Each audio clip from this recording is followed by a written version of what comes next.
Okay, welcome to what is surely to be probably the longest video I've ever filmed.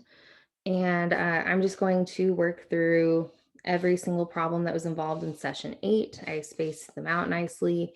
So if you're following along on your problems, it starts off with the pre-work.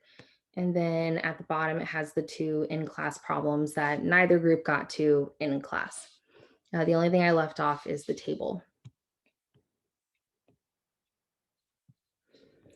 So we're going to start up here at the top. I'm also going to work through pretty much every mechanism. If there are repeat mechanisms that have already been on the video, I'm going to pass over them, or mechanisms that we don't really need to know or there is no mechanism for. I'll skip over those types of things, but for the most part, I'm going to cover the mechanism in every problem.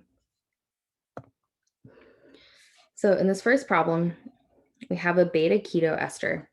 So what we're supposed to remember about this is that this proton is pretty acidic. It's probably somewhere around a pK of 11. And we're starting off reacting with ethoxide. So this should tell you that you're going to be deprotonating. Also remember that when we do deprotonate with ethoxide, we make ethanol. The pK of that proton is around 16. So if the pKa here is around 11, then we are definitely favoring the formation of ethanol and the enolate that we're about to form. So we're going to make quite a bit of enolate here.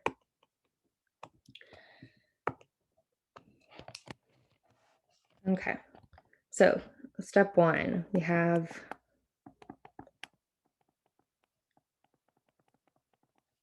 our acetoacetic ester.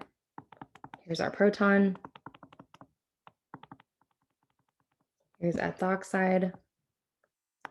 We are going to pull off this proton, and you can draw the electrons going on to that middle carbon.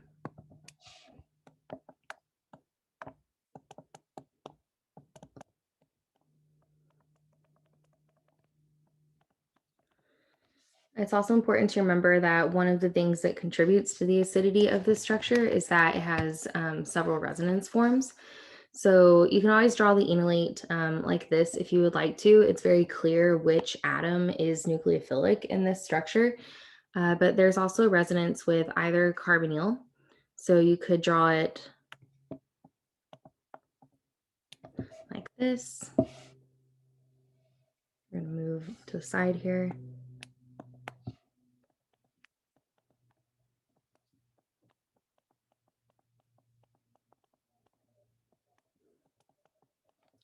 And when you draw it like this, it's still correct. This is a resonance form, and it shows you your pi electrons here. Now, those electrons are the same as the enolate electrons there.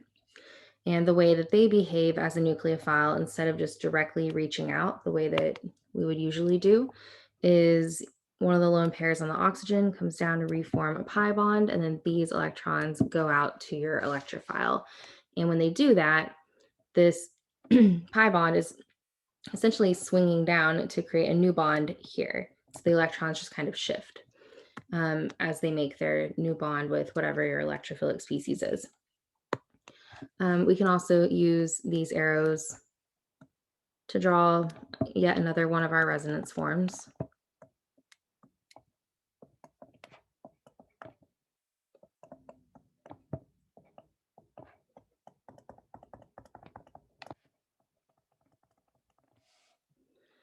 And it's these resonance forms that stabilize it, that makes that proton so acidic, in addition to the dipoles that we know exist in the directions of the oxygen as well. So we're pulling electron density away from this area. That's going to make that proton more acidic.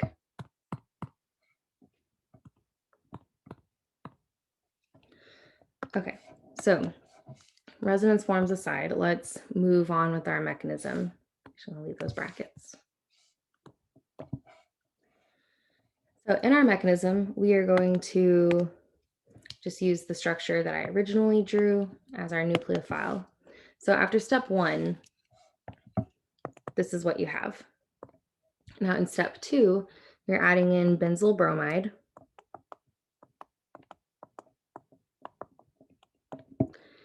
And we're just going to do an SN2 reaction. So we have our enolate, which is a decent nucleophile. It's going to attack this carbon, and we end up kicking out bromide.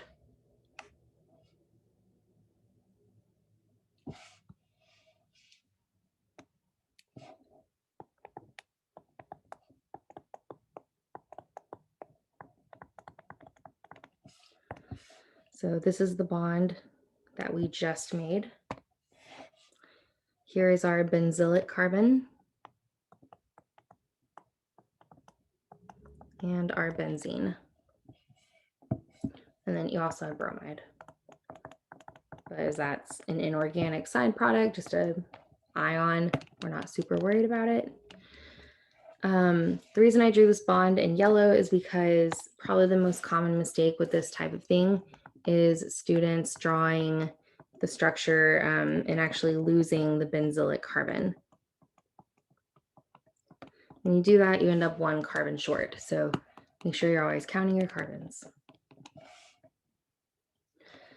Okay, so this is your product after step 2. Then step 3 comes along, and there's a lot actually happening here. Step 3, you introduce aqueous acid and heat. So the aqueous acid, first of all, is going to prevent any enolate that may have formed from pulling off this proton. It's going to reprotonate it. It's going to hydrolyze our ester because we have aqueous acid and heat. And then because we currently have a beta keto ester, we're going to end up with a beta keto carboxylic acid, which will decarboxylate. So if you want to fast forward through this part, you feel like you know the process of hydrolysis of an ester, you can. I thought this would be a good time to go over this mechanism in case it's been a while since you've seen it or thought about it. All these hydrolysis mechanisms are pretty similar, so I thought I'd show you one and you'd be able to do several of them. So in aqueous acid, I'm just going to draw protons here. The ester is going to get protonated.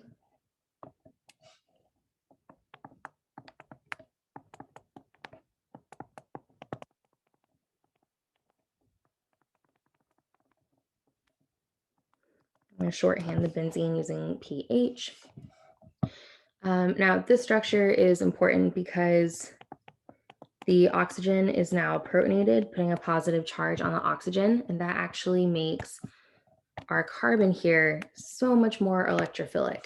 And you can actually see that as well in a resonance form. If you push those electrons up onto the oxygen,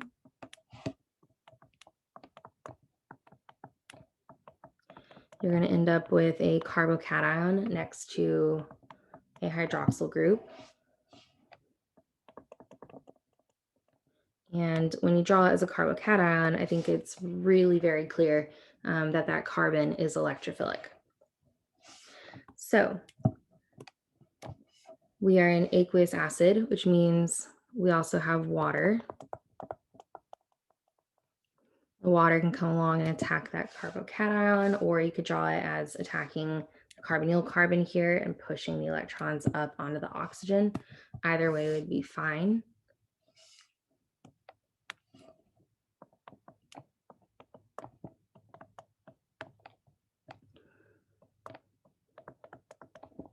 And draw the ethoxy group over here.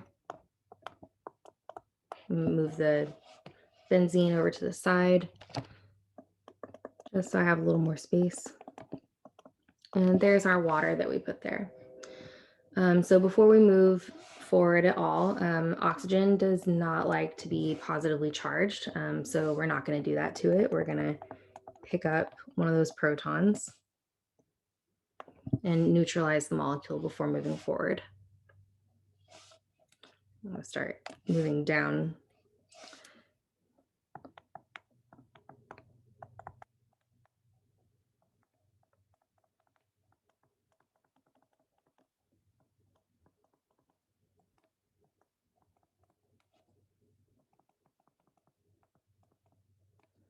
Okay, so Now we're in kind of a weird situation where we have 3 oxygens attached to the same carbon. That's not something that you see very often because it's not particularly stable. It would be much better to have one singly bonded oxygen and a double bonded oxygen. Um, so what happens next is we want to try to get rid of this ethoxy group.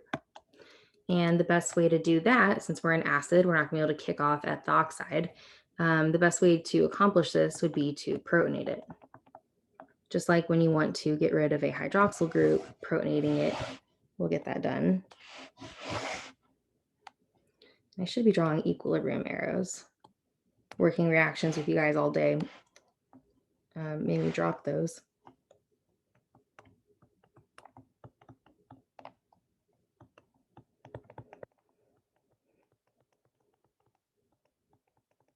So now we have our protonated ethoxy group there. And it's going to be able to leave much more easily. So it can take those electrons in that bond with it.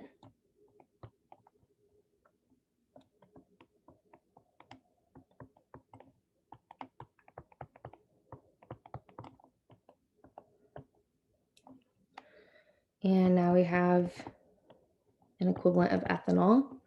And we have a positive charge on that carbon. So at this point, it's kind of the reverse of that initial step where we protonated our ester and then showed that we had a carbocation resonance form. Oh, that structure's here. We're going to do the opposite. We're going to note that we actually have a resonance form that creates a double bond now.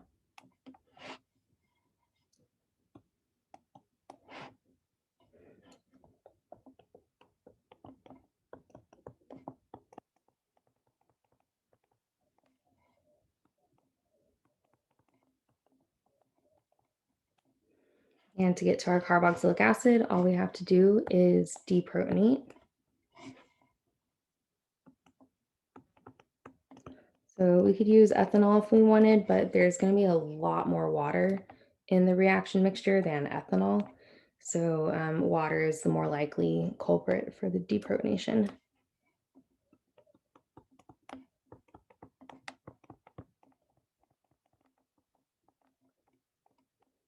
Okay, and so that's how we end up with our beta keto acid. Now the next step of this is just the decarboxylation. And to draw a decarboxylation, it's usually a bit easier to draw out more of the bonds and to rotate a little bit. So I'm going to erase what I just drew. Put my double bond here.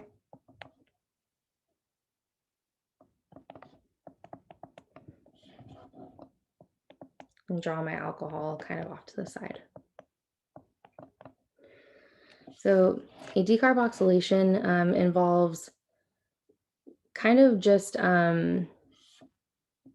what's the word? Just breaking a whole bunch of bonds in a cyclic arrangement. It's a concerted mechanism. So what's going to happen is the oxygen of the ketone is going to take that hydrogen.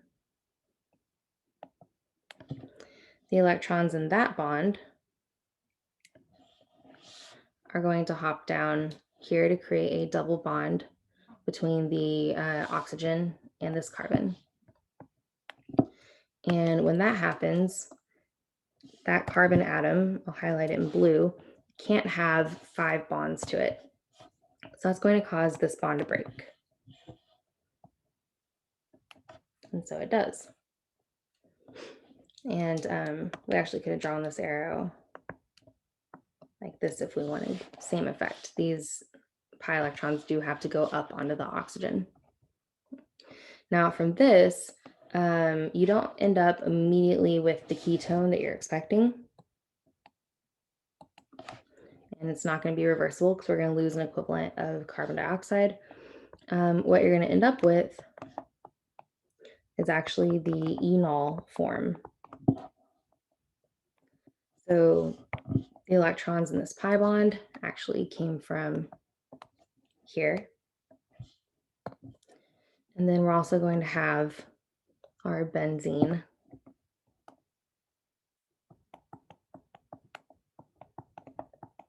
I'll go ahead and draw out for real. So from here, it's just tautomerization back to the keto form, and also carbon dioxide. And the tautomerization process, we haven't talked about too much in detail in class, but we're going to take these electrons, push those out, pick up a proton.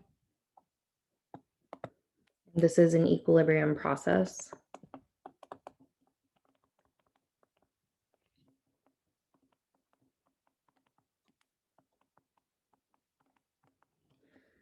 And now there are 2 hydrogen atoms here. Previously, there was only 1.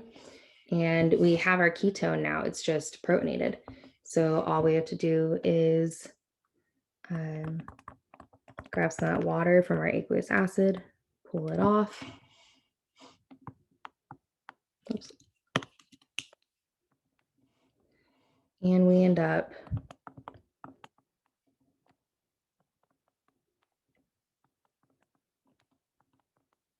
with our product. Okay, so that mechanism went on forever. I did absolutely every step, but we're not going to do the hydrolysis on any other reaction. We're not going to show decarboxylation again. So this was kind of the one-time thing. And I'm also noticing that I took up way more space than I meant to. So I'm going to pause for a second and rearrange my sheet. Okay, so on to the next problem. So this is also an acetoacetic ester synthesis problem. And so this is going to follow basically the same format as the previous one. We're going to use ethoxide to deprotonate to give us an enolate, which can then act as a nucleophile to attack our electrophile, which will be in step 2. And then you're going to hydrolyze and decarboxylate. So exact same process, just slightly more complicated because our electrophile is a little more complicated. So we have our acetoacetic ester here.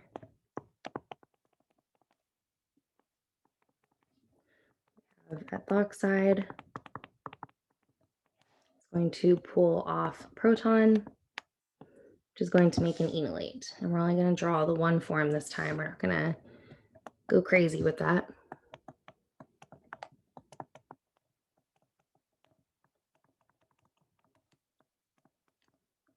So we have our enolate.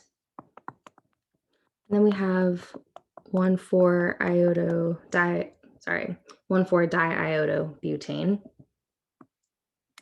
We're going to attack one of those carbons, kick out iodide.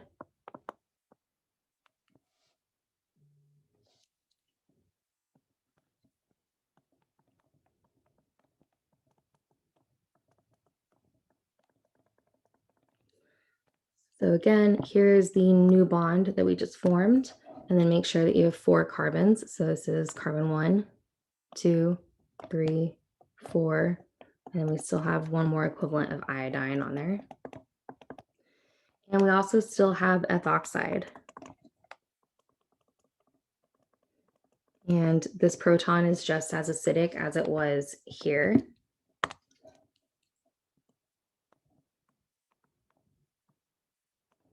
And so we deprotonate again.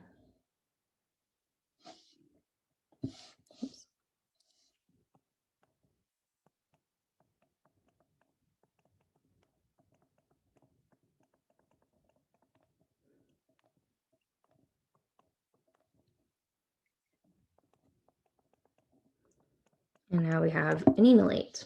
And we also have a very nearby electrophilic carbon and leaving group.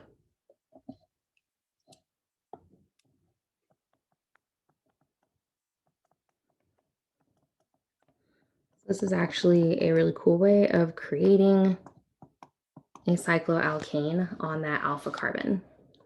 So it's not acting as a pendant, it actually uses the alpha carbon. And now in our last step, we have that H3O plus and we have heat.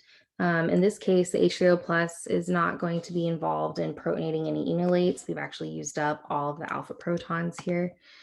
So it's going to hydrolyze the ester and then decarboxylate it. I'm not going to show that whole process again, but I will draw the intermediate carboxylic acid.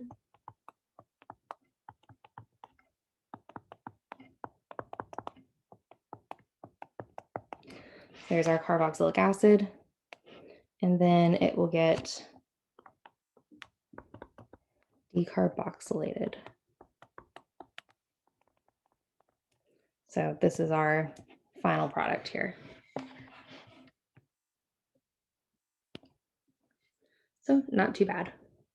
It looks harder than it is for sure. Okay, let's go to the next one. I'm actually going to move it up since I have a little extra space. I'm sure I will overuse some space soon. Okay, so by now, I think we're starting to see the patterns. So I'm going to start cutting out some steps where I can. We have ethoxide. This time it's a malonic ester, diethyl malonate, instead of being an acetoacetic ester derivative. And we have ethoxide. It's going to deprotonate. The pK of this proton is 12.9 exactly, because this is a well-known compounds of the pK that you actually have written out in your notes.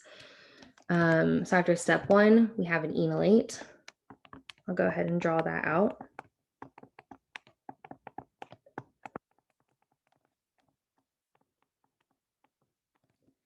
And then in step 2, you're adding in a bromocyclopentane. And we're going to kick out the bromine. So after step 2,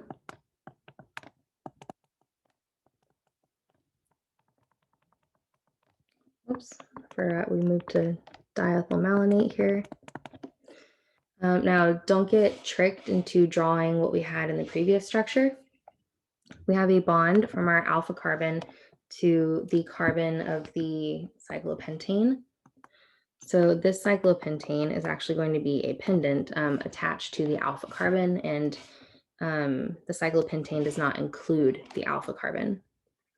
And then step 3, we're going to hydrolyze both esters, and then we're going to decarboxylate. So I'm going to draw the carboxylic acid that results from the hydrolysis of both of those esters first.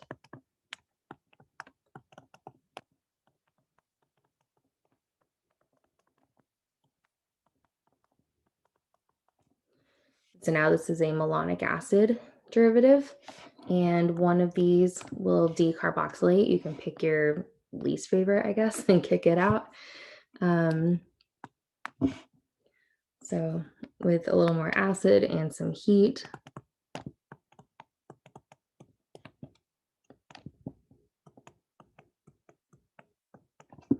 we end up with this carboxylic acid and, of course, carbon dioxide, although this is the product we're interested in.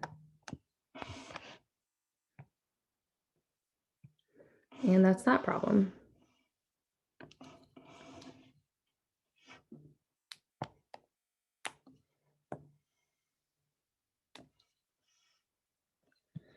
Okay. Really, really repetitive. So we're going to start skipping steps again. After step 1, we again have the enolate.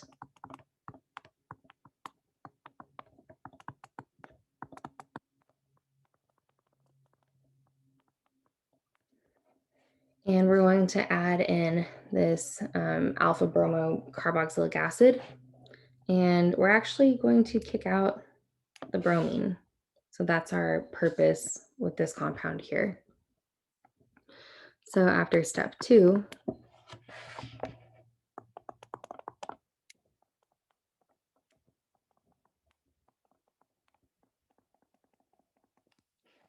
don't forget to draw, again, this is the bond that you just made.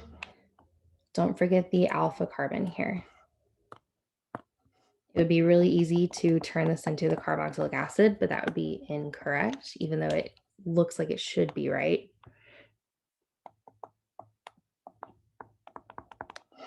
And this is important because when you're done with this, you're going to have this extra carbon here.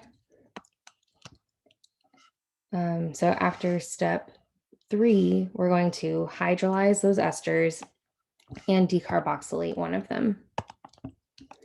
So our product after step 3, actually, I'll go ahead and draw out the carboxylic acid first, just so we're all on the same page. Tricarboxylic acid at this point. And we heat it up with acid.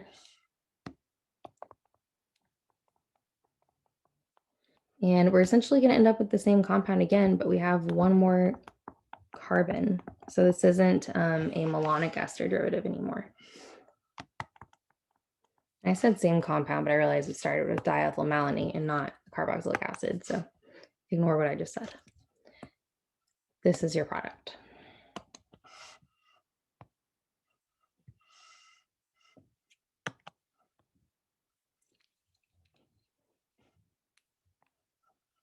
Okay, I believe I worked through this for everybody in class, but we didn't go over the mechanism of this type of reaction. So this is going to be another kind of long one.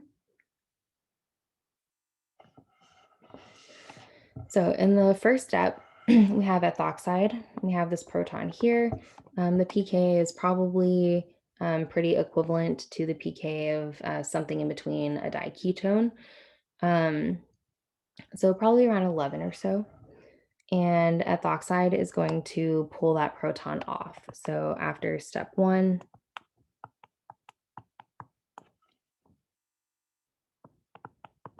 you have your enolate.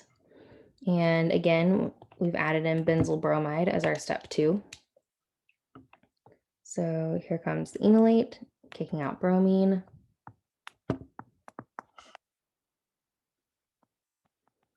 I'm going to take the time to draw out my nitriles this time with proper bond angles.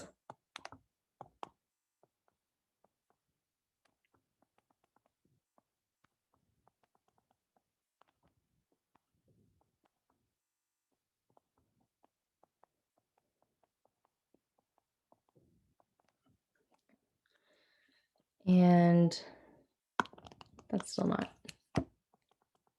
drawing diagonal lines is not intuitive. Okay, so this is our product after step 2.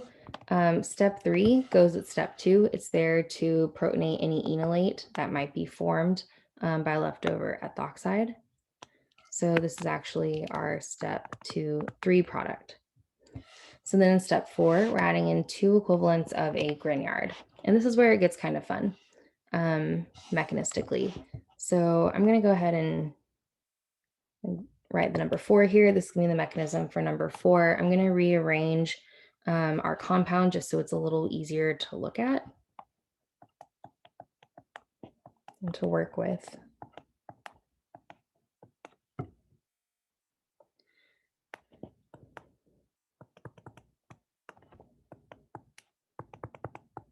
Okay, so we have those 2 nitriles. And the Grignard, in case you were ever wondering why a Grignard plus a nitrile equals a ketone, we're going to cover that now. Remember that these steps go together. And we're not hydrolyzing the nitrile with H3O plus because you would definitely need heat to do that. So just adding in aqueous acid isn't going to hydrolyze the nitrile. But when you add in the Grignard, it's going to attack the carbon. And you end up pushing electrons onto the nitrogen.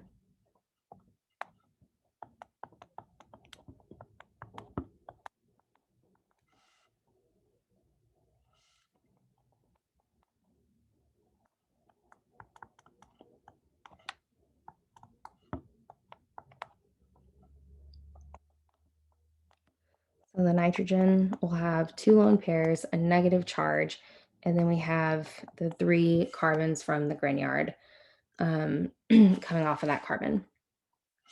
And the same thing happens to the other one.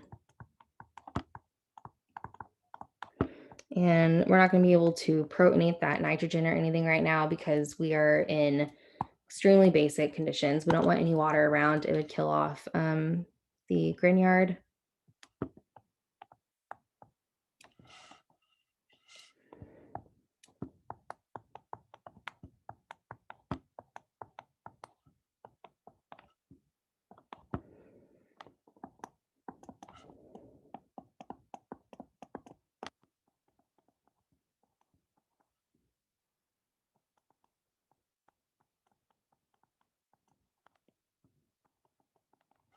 Okay, plenty of atoms in this compound for sure. So now what we're looking at is something that should vaguely remind us of an imine, right? If we protonated those nitrogens, we would have an imine.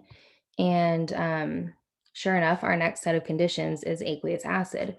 And we also know that imines and enamines in aqueous acid will be hydrolyzed back to a ketone. So that's how we ultimately end up at the ketone. Now, I'm going to show you the process of hydrolysis of an imine, but I'm only going to do it on one of the nitriles. Otherwise, we'll be here all day. And I'm actually going to doodle out a simpler nitrile just to make the process go faster. We're going to just use this blank space over here. Sorry, not a nitrile, but our intermediate here. So we're just copying that same nitrogen structure. Now we're in aqueous acid. So the first thing that's going to happen is it's going to pick up a proton.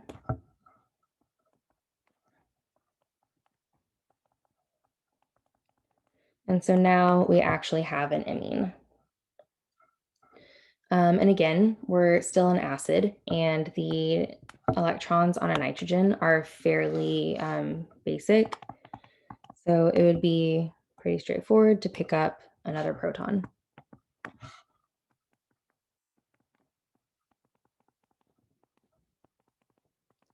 And now we have an iminium ion. So an iminium is either a protonated imine or it could be a nitrogen that has four bonds on it.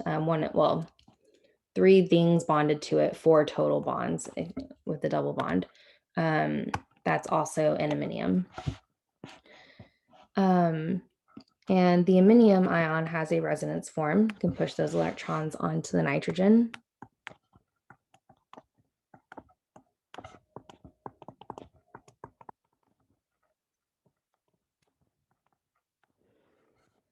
It looks like this. And this is actually part of the process of making an enamine as well.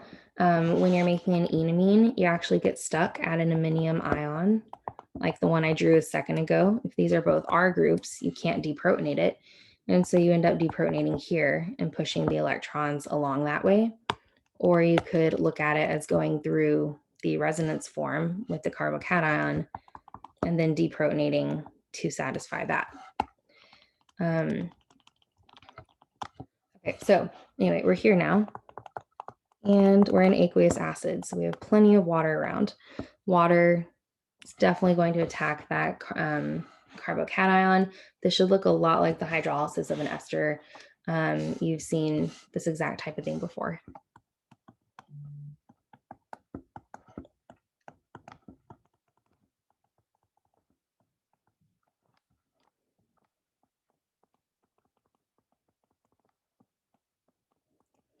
Okay, so now we have this protonated intermediate and a molecule of water can come along, pick up one of those protons.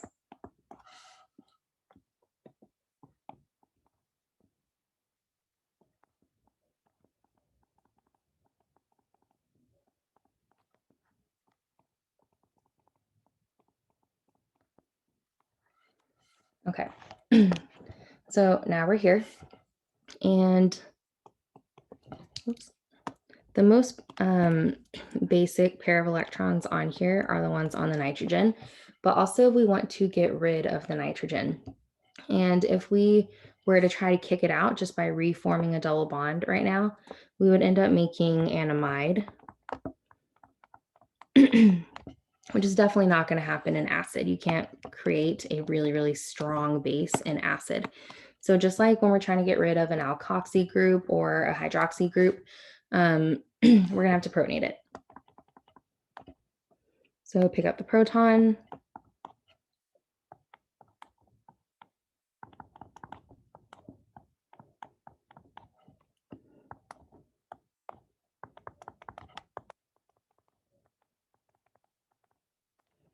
Okay.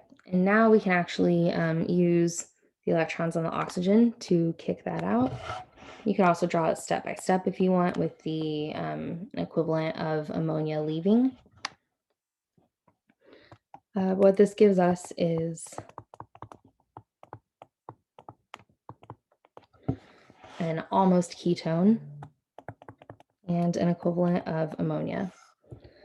So at this point, you have water and you have ammonia around.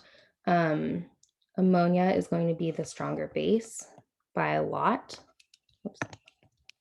And so it's going to pick up that proton, put the electrons back onto the oxygen, and that gives you ketone plus ammonium.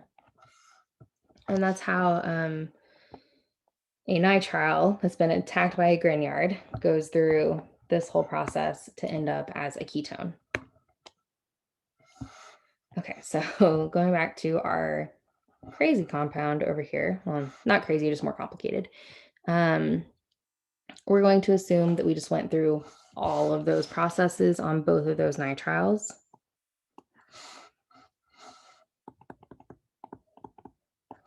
And that's going to leave us with a diketone as our product.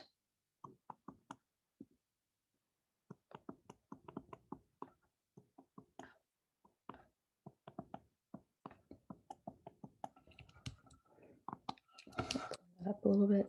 Okay, so there's our product.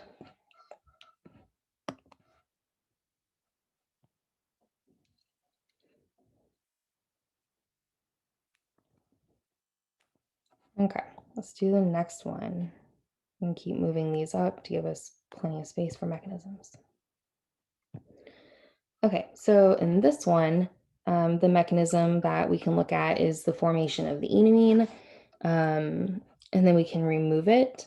I'm not going to show the full hydrolysis of an enamine because it's going to look exactly like what we just did, but I will show the formation of the enamine and the attack on the benzoyl chloride. So starting off in the beginning here,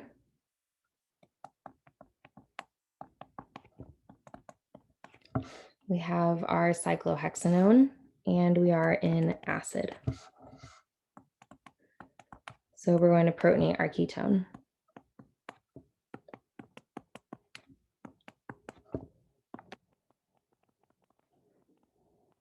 And at this point, you could remember that there's a resonance form that stabilizes this, but we're going to hop into the nucleophilic attack from the diethylamine. So the amine comes along and attacks our carbonyl carbon, pushing the electrons of the pi bond up onto the oxygen.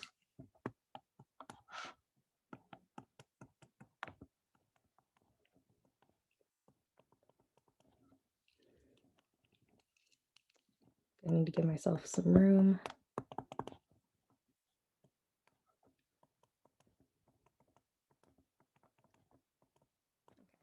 So that puts us here.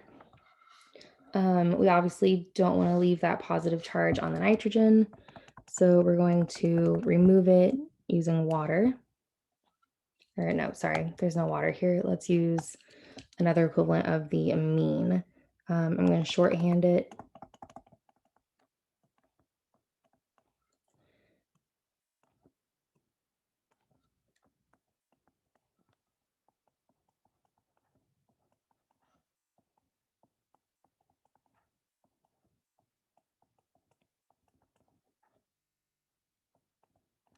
Okay, so at this point, now our alcohol is going to get protonated.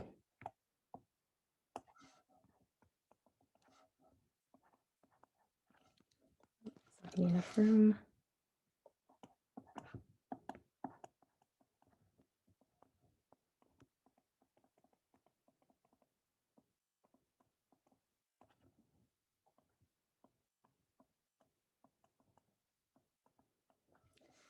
And then it's going to leave as water.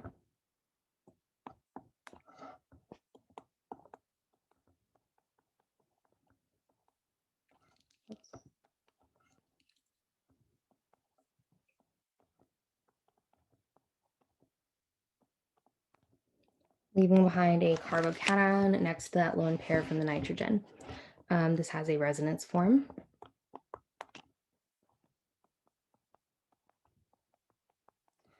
And this resonance form is going to show us why we do not make imines with secondary amines, because we end up here, which is an iminium ion, and there's no proton on there to pull off. But that makes this proton even more acidic because pulling it off is going to neutralize the molecule. And so another molecule of the amine can come along and deprotonate it. It's going to pull off that hydrogen. Those electrons are going to form a pi bond, which pushes these electrons up onto the nitrogen and neutralizes it. So I just realized these were resonance forms. I used the wrong arrow.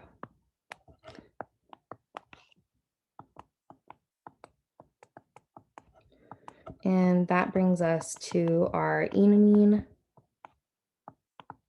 that we have after step 1. So then in step 2, we add in the benzoyl chloride. And go ahead and relocate this and add the benzoyl chloride next to it so we can draw the mechanism nicely.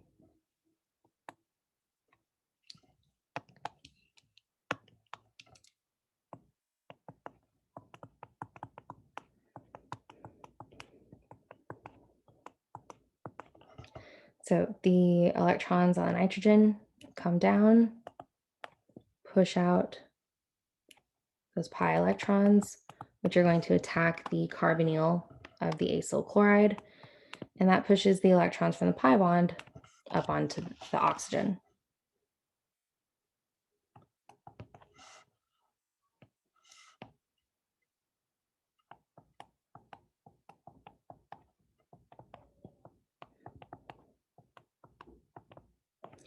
So now we have a positive charge on the nitrogen.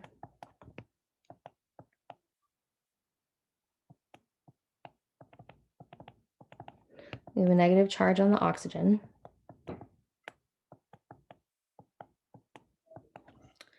And from here, we're going to kick out the chlorine. Not exactly reversible. You can push that forward.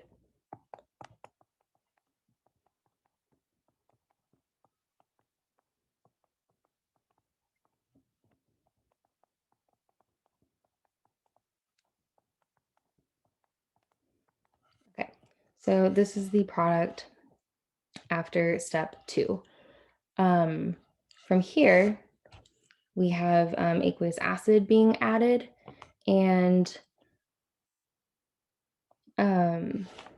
basically is going to get hydrolyzed in very much the same way that we did the hydrolysis. Where was that? Up here. So it's almost an identical structure to this iminium ion. So same idea, same process to hydrolyze. So after the aqueous acid, we get our ketone back.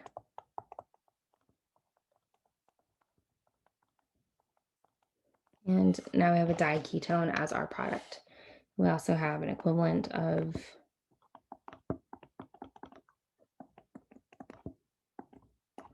the amine protonated because we're an acid. But again, this is our focus. That's not going to be an answer option on the test.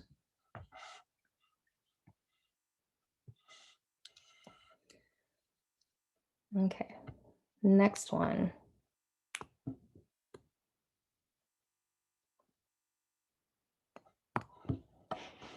Okay, and the further we get, the less mechanism we'll have to go through. So it'll just be even more repetitive. So this is a Claisen condensation. So this is going to be a reaction between two equivalents of the same ester. Remember that in order for a Claisen condensation to occur, you have to have two alpha hydrogens at least, and your alkoxide base needs to match the OR group of the ester. So in our first step, we're going to pull off one of the alpha protons, creating an enolate.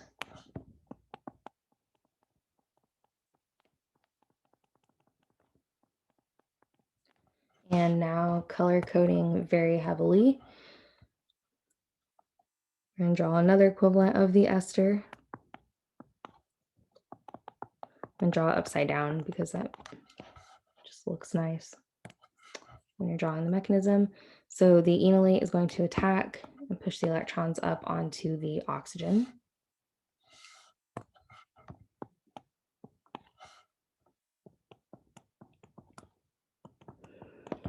So our original ester is basically entirely unaffected. Here's our new bond. Here is the carbonyl carbon of the other ester. Here are the 1, 2, 3 carbons sticking off of it. Here's the oxygen that used to be the carbonyl oxygen, and here is the ethoxy group. The reason it's important to know all three of these things is because we're going to end up kicking out the ethoxy group. But again, this is how you can draw out these intermediates: is identify, where your new bond is, identify the atom that you're attacking. So that's another equivalent of the ester. And then look at the three things that are attached to it and draw those same three things on that carbon. So we're going to reform that double bond and kick out ethoxide.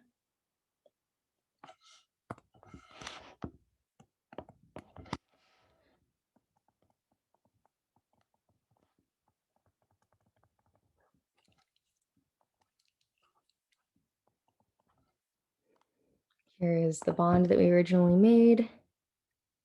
Here is our new carbonyl and an equivalent of ethoxide. Now, we just made an equivalent of ethoxide. This proton just became so much more acidic. It went from being roughly pK of 25 to being a pK of maybe 11 or 12. So that is definitely going to come off.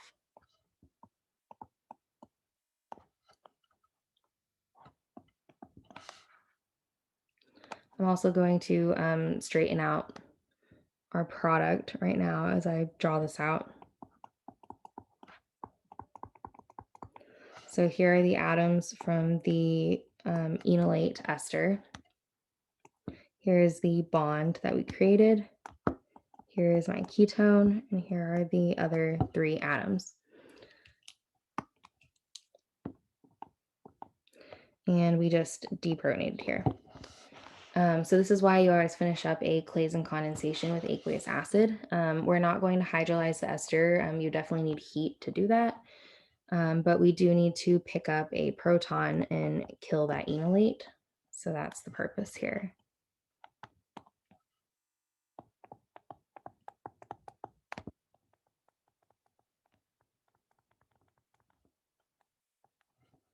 And that proton is here, but I'm not going to draw it. It's assumed. So this is our Claisen product. And you can double check yourself by counting. So there are 4 carbons in the alkyl chain of the ester. So 1, 2, 3, 4, 5, 6, 7, 8. They should all make it in there. You don't need to count the R group carbons when you're doing the Claisen and counting checking out your product. I also didn't mention up at the top, the reason that this works is because the pKa of our original ester is roughly around 25. So when we do this step here, very, very little of the enolate is made, because in order to make the enolate, we produce an equivalent of ethanol. And the pKa of this is around 16. Whereas, again, the pKa over here was around 25. So we actually favor the reactant side by 10 to the ninth. So for every 10 to the ninth molecules of the ester, there is only one enolate that is formed.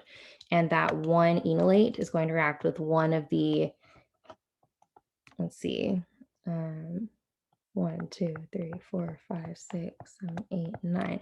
One of the this many, was that 10 trillion ester or ester molecules.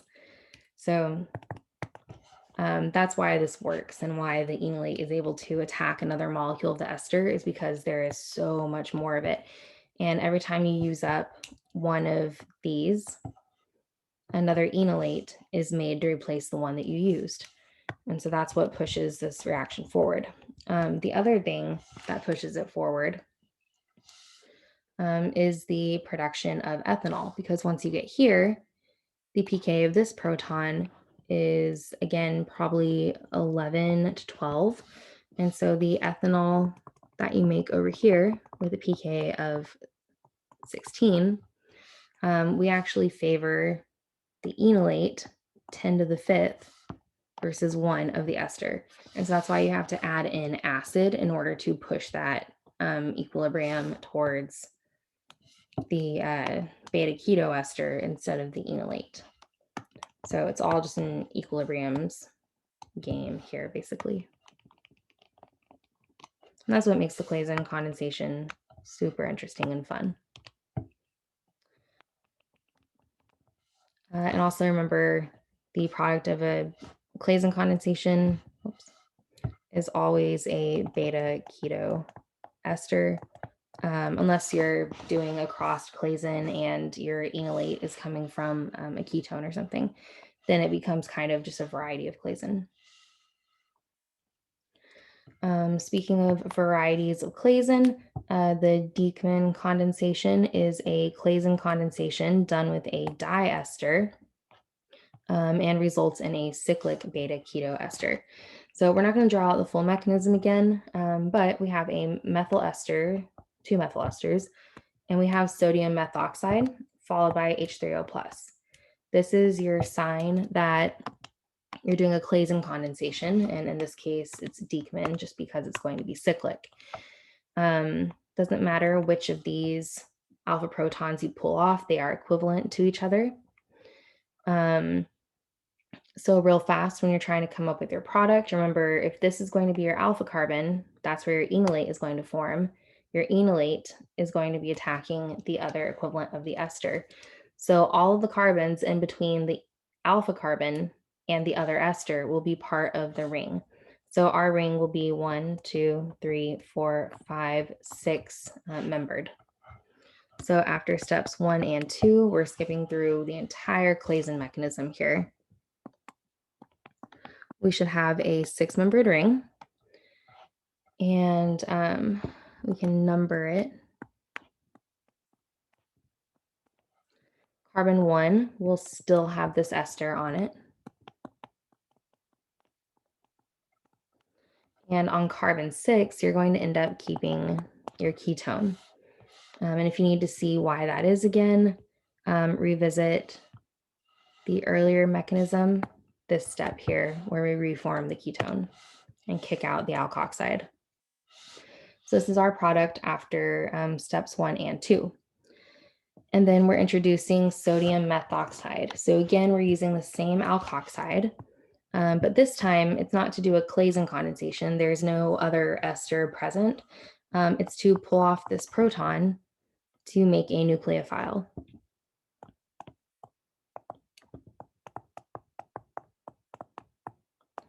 So the pK of this proton is probably somewhere around 11.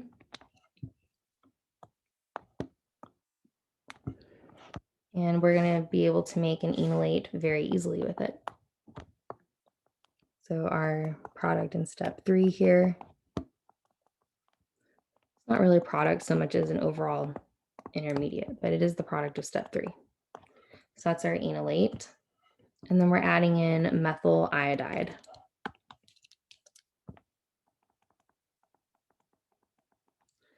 So we are going to be methylating the alpha carbon. The enolate is a nucleophile. It's going to perform an SN2 reaction on methyl iodide.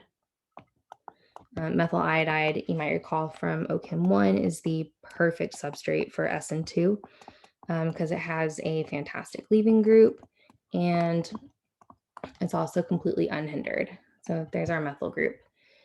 And then we have H3O plus and heat there. The H3O plus with the heat is to first hydrolyze this, and then we're also going to decarboxylate it because we'll end up with a beta keto acid. So let's fast forward through the hydrolysis.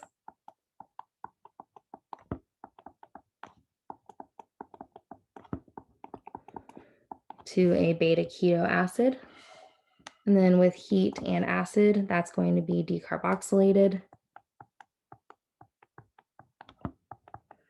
And we end up left with just this ketone and also an equivalent of carbon dioxide. But this is our final product.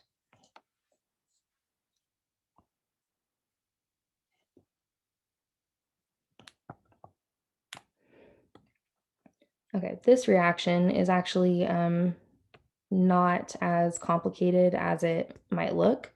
This is just a crossed Claisen. You can tell because you have two equivalents of an ester basically, but they're two different esters. You have sodium ethoxide followed by H3O plus. The sodium ethoxide matches the OR group on both of the esters. So the trick here is just identifying which one has the alpha proton that you're going to deprotonate. So which one's going to make your enolate. This is the only alpha proton. Well, there's two of them actually, but that's the only place where there are alpha protons. This compound doesn't have any, so that automatically makes it the target compound. And the other ester is our enolate. So if we doodle out the enolate here,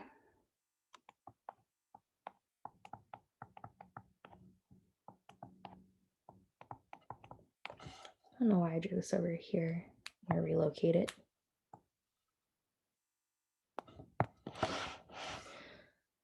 It will attack a molecule of the other ester.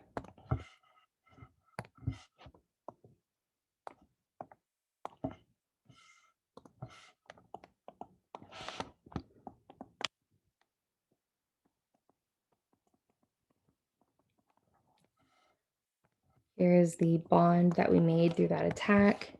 Here's the carbonyl carbon of the other ester. That's going to have the ethoxy group. It's going to have the negatively charged oxygen and also a hydrogen. And then we reform the double bond and we kick out that oxygen.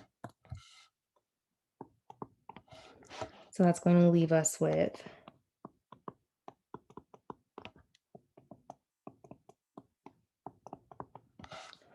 this beta keto ester. And then of course, the next step in the mechanism would be that, you still have ethoxide, it gets deprotonated again, and then step 2 protonates it, but we don't need to doodle that out for the 4th time. So this is our product. This next one is probably the simplest problem on here. This is just a alkylation of a ketone. So we have LDA, which is lithium diisopropyl amide. So you have 2 lone pairs on the nitrogen. It's a strong, bulky base. Lithium is the counter ion. That's why it's in the name. You are just deprotonating here.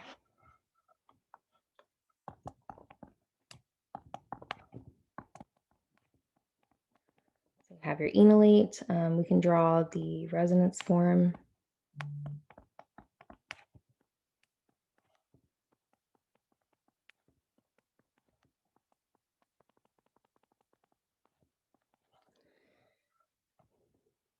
And then you add in 1 iodo-propane. And I'm going to draw the long version of the attack here, where I reform the double bond of the oxygen and I push out the pi bond from the enolate and kick out the iodine.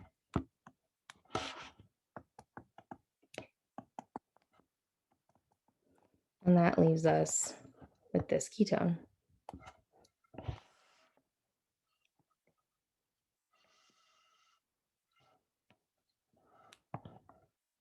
Okay, now we're getting into aldol. So our reactions are getting a little more complicated.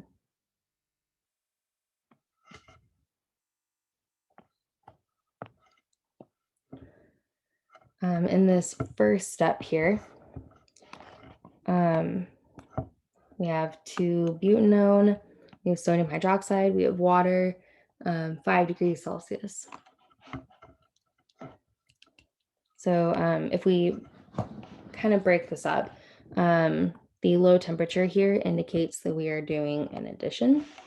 So we're going to end up with a beta hydroxy ketone as our product. So in the first step of this mechanism,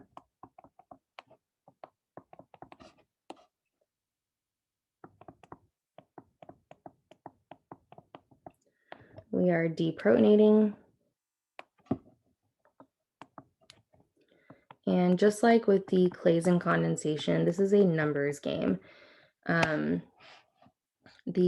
pKa of the ketone, or of the proton on the ketone, is probably around 20, 22. We just made water, which has a pKa of 16.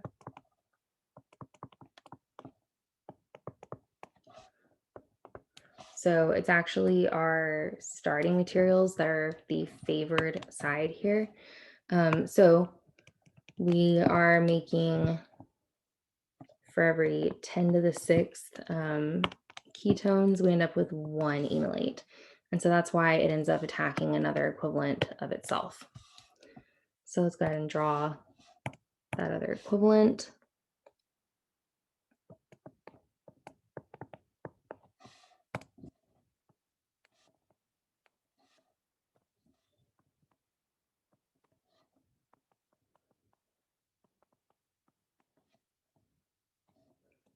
Here's the bond that we formed. Here is the carbonyl carbon. I'm going to go ahead and draw the oxygen that I know is going to be on there, and then I'm going to have a methyl group, and then also the 2 other carbons from the ketone. So let's clean this up before we finish it, because that looks a mess. I think the easiest way to do this is to count the longest carbon chain. So 1, 2, 3, 4, 5, 6. And then 1, 2, 3 is going to have a hydroxyl group. It's also going to have a methyl. It's carbon number 4 is where the other methyl is. Okay. So this is our compound. Oops. We haven't protonated it yet, but we're about to. So from here, we have water. Pick up a proton.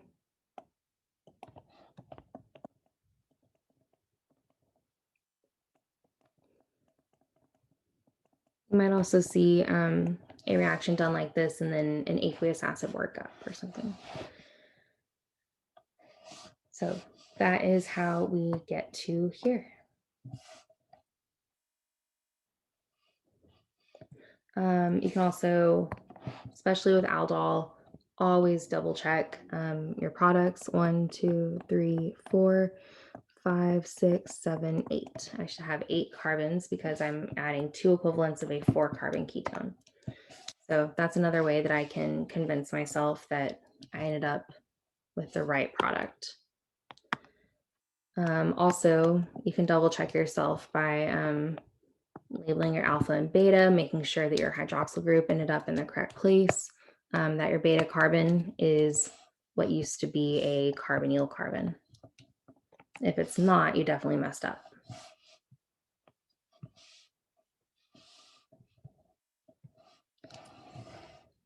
Okay, our next one here. This one looks more complicated than it is because it has 2 steps. But this is kind of what I was saying earlier about how you can follow up a basic step with an acidic step as a workup. And the addition of heat here tells you that you're probably doing an elimination. So if we were looking in the first step, it says 0.1 molar sodium hydroxide. I have just a ketone here. So that should tell me that I'm doing at least aldol addition. And then looking ahead to the next step, it's going to get protonated, and then the heat is going to cause us to go all the way through the condensation. So let's hop ahead to our addition product because we just saw how that works a second ago. So here's one equivalent of our carbonyl. Here is the bond that we made through the aldol reaction. Here is the methyl group, and then here is the benzene group that would be on there. So when you add in the acid, the first thing that happens is the alcohol group gets protonated.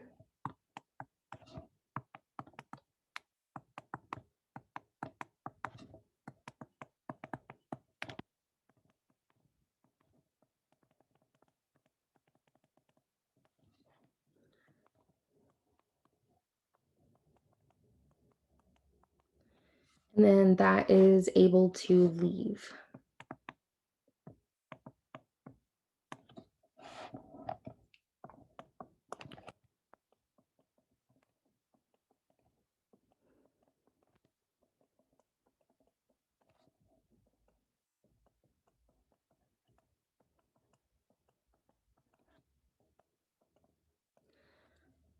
From here, your next step is to deprotonate the alpha carbon to satisfy the carbocation there. You also could have done that here if you wanted to. Take the molecule of water that you just made and use it to kick out the other water.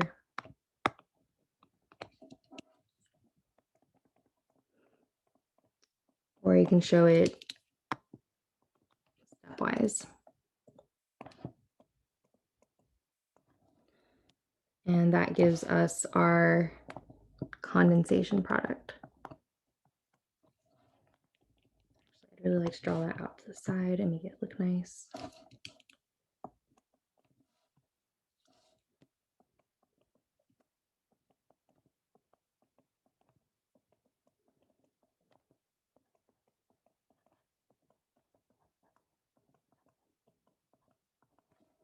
So there's our condensation product. So this is essentially just a stepwise aldol condensation with your reagents coming at you in steps. Oops.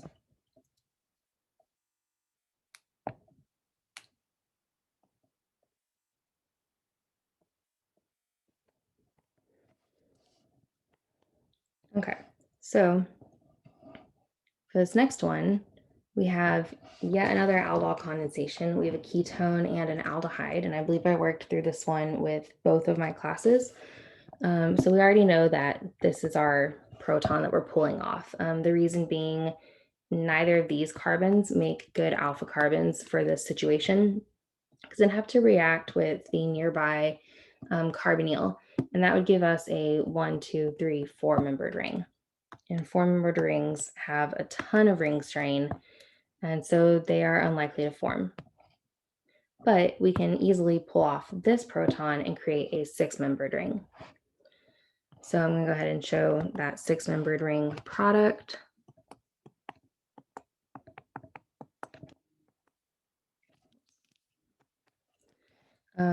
I'll do it stepwise. I'll show the addition product first. So let's just go ahead and number.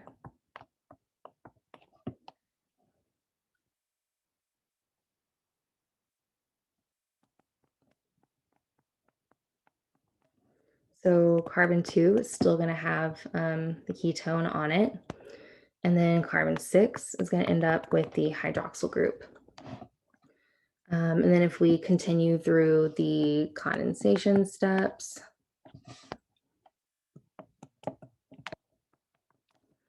we end up eliminating this hydroxyl group and the proton that's here to give us our condensation product. In step 2, we're reacting with hydrogen and palladium. This is a fairly mild reduction of a double bond, or you could call it a hydrogenation. That's just going to add a hydrogen to each of these carbons, giving it each of them 2 total. So we are just saturating those carbons and creating cyclohexanone as our product.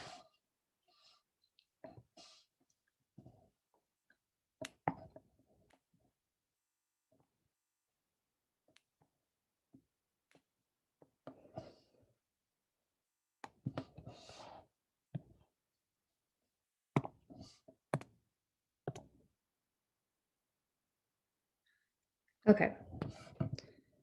I paused for a second to see how much more I had to go. So we're almost done. Now in this one, we have sodium hydride. We're going to use that to make an enolate by pulling off the alpha proton of the ketone.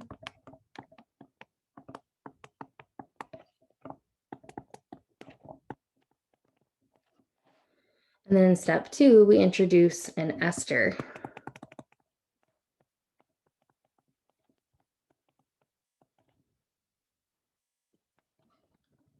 So what's going to happen here is we attack the carbonyl carbon of the ester.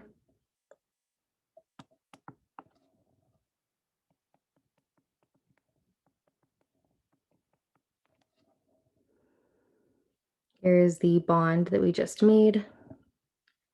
So this is the carbonyl carbon. We have our O-, we have our ethoxy group, and then we have our alkyl chain. We're going to collapse this, kick out ethoxide.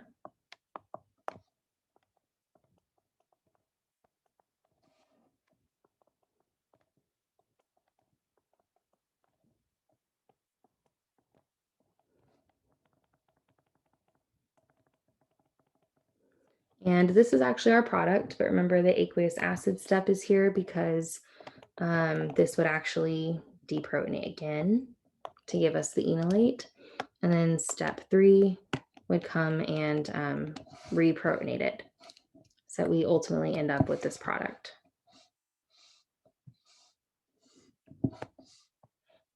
Okay, I'm going to stop scooting everything up because I clearly have enough space. In this one, we have a nitrile, which is kind of similar to a ketone. It's pulling electron density away, and this proton is going to be fairly acidic, at least acidic enough for LDA to remove. LDA, again, is a really strong base. So it's going to have no problem removing that. So after step 1, we have an enolate. And we are attacking propanoyl chloride.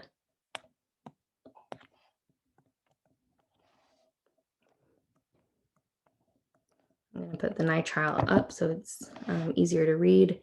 This is the new bond that we're creating. That makes this the carbonyl carbon. Here's the negative oxygen, the chlorine, and the other 2 carbons attached to that carbonyl carbon. We reform the double bond, kick out chlorine.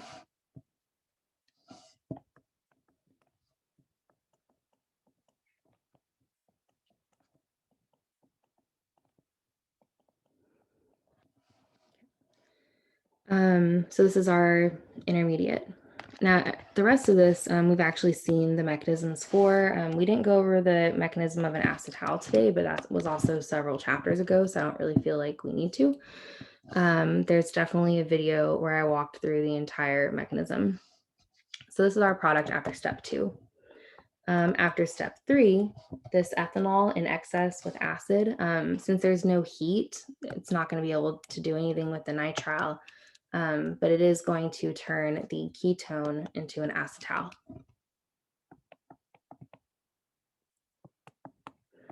So we still have our nitrile, and we have our acetal.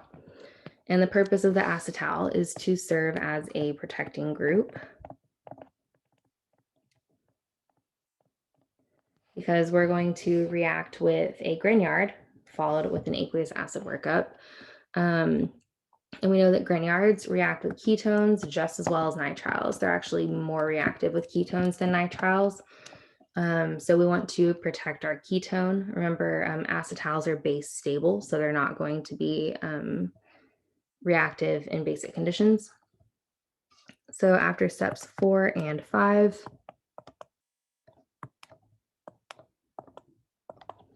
a couple of things have happened. So first of all, we have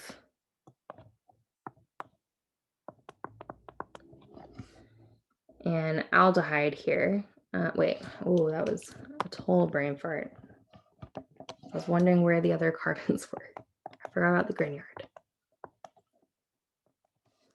So this is our nitrile carbon. That's our ethyl group from the ethyl magnesium bromide. We've turned it into a ketone. And our acetal will have been hydrolyzed by the aqueous acid as well. So our ketone comes back. And so that is our final product after step 5. Now the rest of these were the in-class problems. So I'm just going to go over their solutions real fast. I didn't get to these with either of the sections. So this first one, there are a couple things to think about here. There are 3 alpha protons. We'll call them A, B, and C. We need to decide which one is most acidic and also which one is going to lead to the most stable product. So the first thing to consider is we have an ester on this side and a ketone on this side. The proton on the alpha carbon of the ester is going to have a pK around 25. This pK is going to be closer to 20 to 22. Same with this one. So those protons are definitely more acidic. So that pulls HC out of the running. Now we have to worry about HA versus HB, and that's actually going to come down to the number of carbons between them and the other ester. So remember, whatever enolate you make at either of these carbons is going to attack the ester on the other end of the molecule.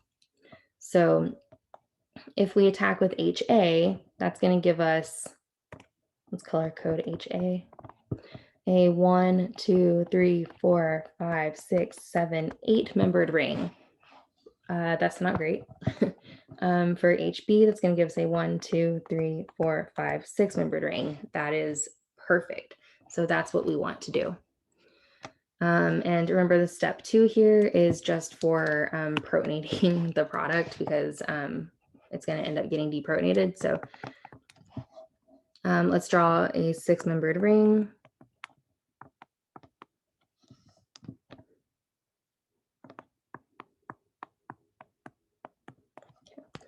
So we know that the ketone here is going to be unaffected. It's outside of the enolate, so it's going to carry over to the product.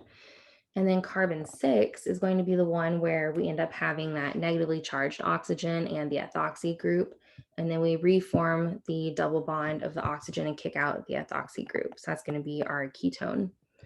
And the H3O plus is because this is going to get deprotonated really, really easily by the ethoxide, because the pK of that proton is somewhere between 9 and 11.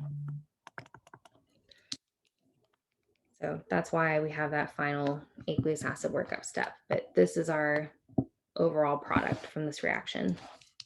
I don't know why that ketone is short. Okay. And then the last one, Ooh, I guess I kind of went for it with this one. We have a ketone and a secondary amine in the same molecule, and we're in acidic conditions. This is going to form an enamine. So we're going to have this nitrogen attaching to this carbon. So that's a 1, 2, 3, 4, 5, 6 membered ring. This one is a little more complicated to draw than some of the other ones we've looked at, just because we're going to end up with 2 rings attached to each other.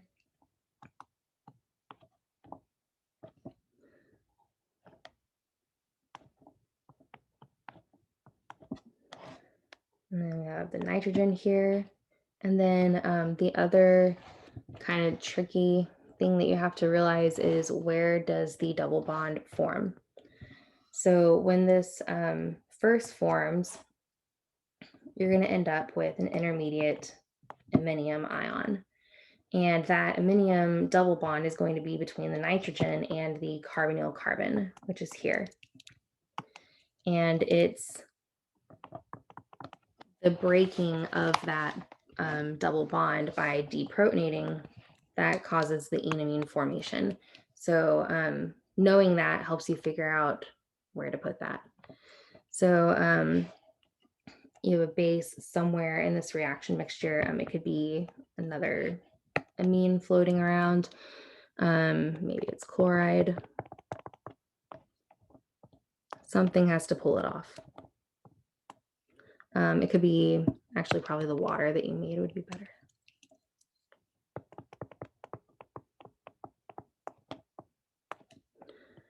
That's going to form a double bond between the alpha carbon of the carbonyl and the carbonyl carbon and push electrons up onto the nitrogen.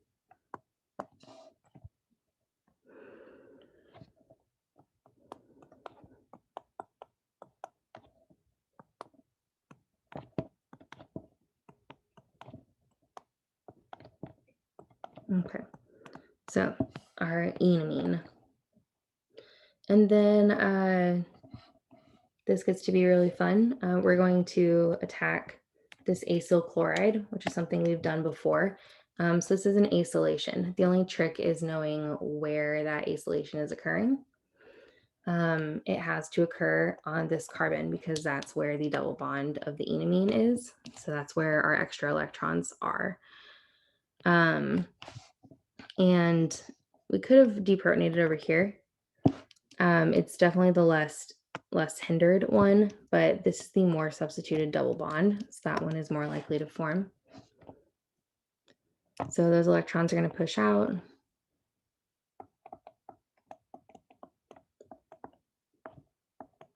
And attack the benzoyl chloride.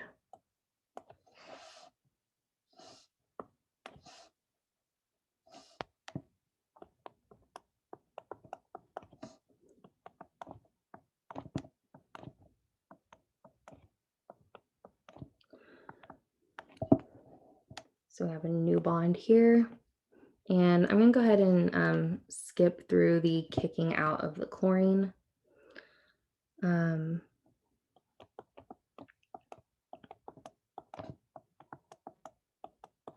So that puts us here. Now the last thing that we have to do is, we can't leave this like this, but notice there's no aqueous acid. So we are not hydrolyzing it. Instead, we need to deprotonate from here. And I think the only type of base that would be here at this point would have to be chloride. Not great.